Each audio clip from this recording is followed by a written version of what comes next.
Buenas, me presento, mi nombre es Alfonso Vicente Matos Parra y hoy les vengo a hablar un poco sobre qué es la inducción electromagnética.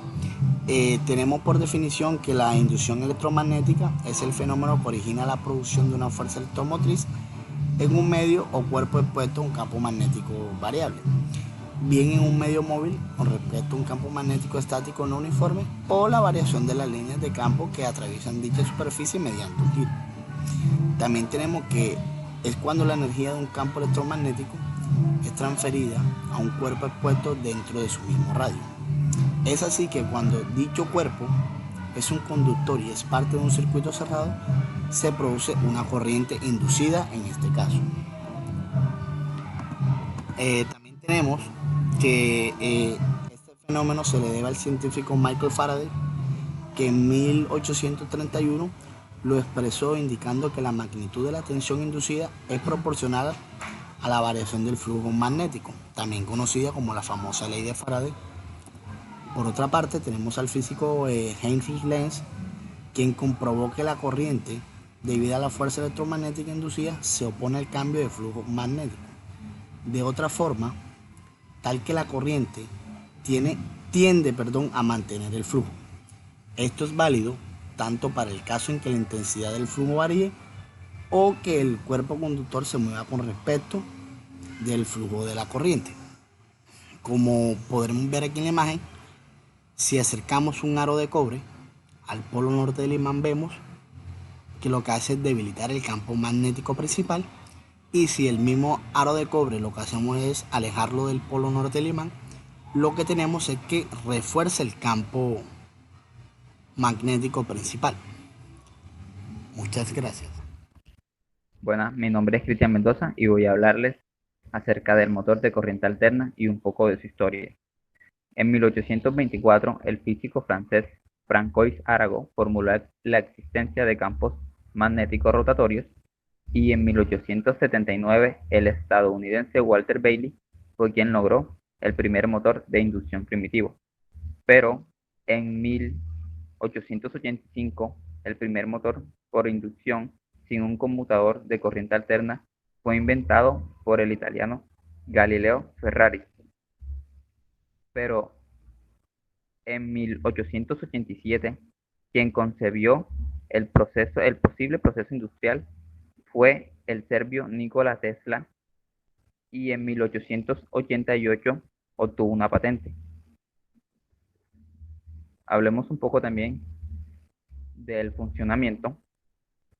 Los motores basan su funcionamiento en la obtención de un campo magnético giratorio, que dentro de este campo puede haber un electroimán que gira a la misma velocidad del campo, obteniendo así en este caso un motor síncrono. Para la segunda opción, que sería un motor asíncrono, que en este caso fue que basamos nuestro experimento, consiste en un bobinado sometido a una inducción, por lo que en sí aparece una corriente eléctrica y por tanto se presentan las fuerzas de Lorentz.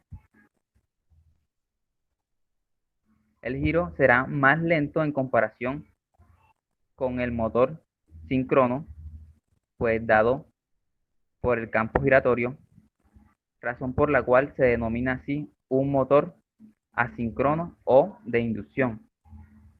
Pues acá, como podemos observar, tenemos nuestro emulador, que pues así se vería nuestra experiencia al conectar los polos a nuestra bobina. Así le estamos dando corriente como anteriormente estábamos comentando.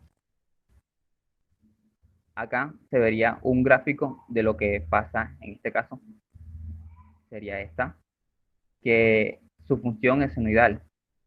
Y aquí, como podemos ver, estas ecuaciones serían la aceleración angular, que es igual a la frecuencia o velocidad angular multiplicada por el tiempo, que es igual a la frecuencia por el giro sobre su periodo multiplicado por el tiempo. Aquí en S representaría, en este caso, la velocidad angular o frecuencia angular. Gracias. Buenas tardes, mi nombre es Cristian Taborda y hoy les voy a hablar sobre la fuerza de Lorentz. Por el contrario que en los campos eléctricos, una partícula que está cargada y se encuentra en reposo y es metida dentro de un campo magnético, no sufrirá ninguna acción ni ejercerá ninguna fuerza sobre este. Por el contrario, que cuando una partícula se encuentra en movimiento y entra al campo magnético, esta sí puede ejercer alguna acción o cambiar su trayectoria si en debido caso, si así se lo permite. A esta fuerza magnética le podemos llamar la fuerza de Lorentz. En esta figura podemos apreciar lo que se habló anteriormente. Por ejemplo, en la figura 1 vemos que la partícula se encuentra en reposo ya que su velocidad es cero y por tanto no se está moviendo ni su trayectoria está cambiando. Pero por el contrario, en la figura 2 vemos que la partícula se encuentra en movimiento y que su trayectoria se está cambiando. Bueno, esta gráfica es una breve explicación de la fuerza de Lorentz. Continuamos. Por lo tanto, los campos magnéticos son generados por cargas y estas que son ejercidas por otras fuerzas de cargas eléctricas que se encuentran en movimiento.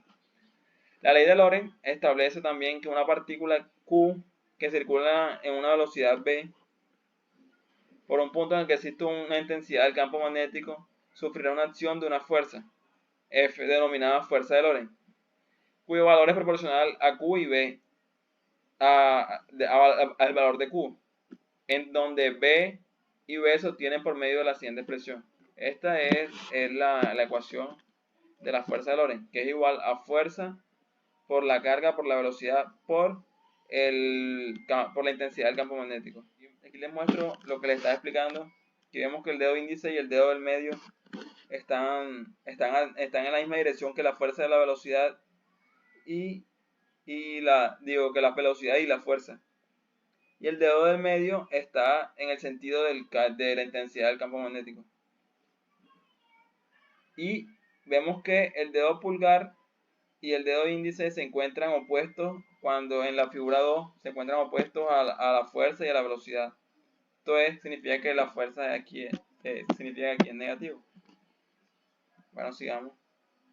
Un resumen de esto sería, según la expresión de la ley de Lorentz, la fuerza de Lorentz será, en dicho caso, será nula si la partícula no posee carga.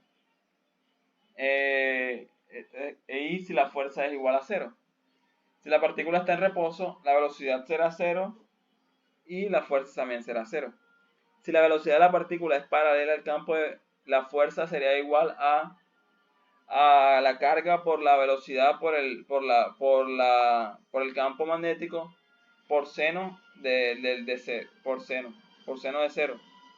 Y esto será igual a la fuerza esto será igual a que la fuerza es nula o sería igual a cero. En el caso de que sea máxima, si V si la velocidad y el campo magnético son perpendiculares al ángulo, que en este caso sería 90 grados, entonces será la misma fórmula, pero en este caso cambiaría ahora que ya no sería el seno de 0, sino el seno de 90 grados.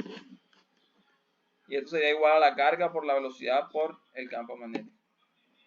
El trabajo y la aceleración en la fuerza de Lorentz. Digamos que tenemos una trayectoria de una partícula cargada y esta se encuentra en el interior de un campo magnético. Por definición, el vector velocidad de cualquier partícula es siempre será tangente a la trayectoria de la que esta muestra. Entonces, sabemos que la fuerza de Lorentz es siempre perpendicular a la velocidad. Por tanto, esto será independiente del campo magnético, sea o no uniforme este. Y la fuerza de Lorentz siempre será normal a la trayectoria. De esto podemos concluir que únicamente actúan en la fuerza de Lorentz. Se actúa en la fuerza de Lorentz si la partícula no posee aceleración tangencial, únicamente aceleración normal. Esto implica que el módulo del vector de velocidad no cambia. No se verá alterado su rapidez, pero sí puede cambiar su dirección. Y también que nos dan que la fuerza, como es perpendicular al desplazamiento que se produce en la trayectoria, el trabajo de la fuerza de Lorentz va a ser nulo o cero. Por lo tanto, en los campos magnéticos la energía cinética de una partícula es cero.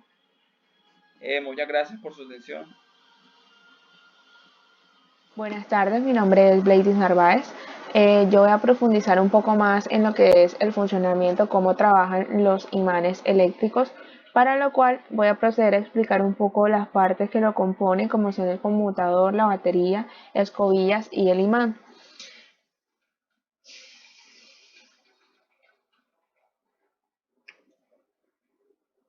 Compañeros, profesor, hoy vamos a hacer un motor casero de corriente alterna.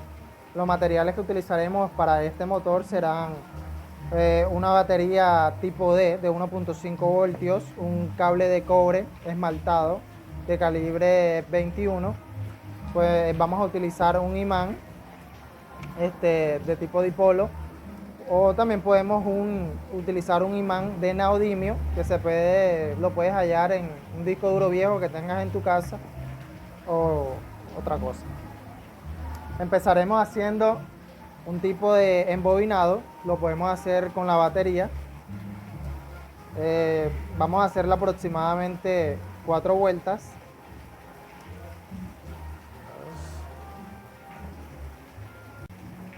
El embobinado le tiene que quedar algo parecido a esto. Luego de que ya tengan el embobinado hecho, nosotros construimos una base donde colocamos la batería de este lado, le hicimos estos dos pequeños soportes y los cables por donde va a pasar la corriente de los 1.5 voltios. Colocaremos el imán en esta parte y el pequeño embobinado lo colocaremos en esta base, cosa que cuando conectemos los cables esto tiene que empezar a girar.